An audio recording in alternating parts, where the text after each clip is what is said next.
आगे जी हरेली के तिहार।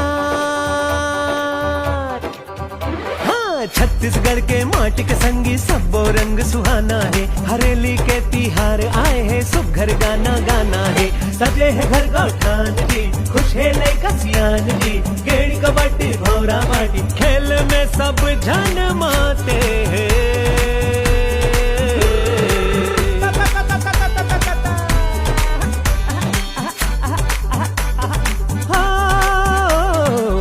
बखर औ बेलन के वंदन हमला करना है। गाय बैला औ खेत खार के पूजन हमला करना है। ये छत्तीसगढ़ के माटी हम और धान के भंडार है। जुड़ मिल के हम सबो कमाबो, जग के पेट ला भरना है। हम खाथन बासी औ भाजी, इधर ठेठरी खुरमी, आंगा कर रोटी के संग चिरपोटी पताल के चटनी। हमार छत्तीसगढ़िया मुख्यमंत्री श्री भूपेश बघेल हरेली तिहार में सरकारी छुट्टी दे के ये तिहार के शान और मान ला बढ़ा है।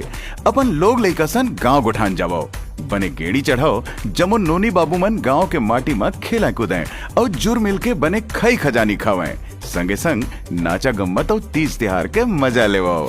बने करिस छत्तीसगढ़ सरकार है। हरेली के जय जोहार।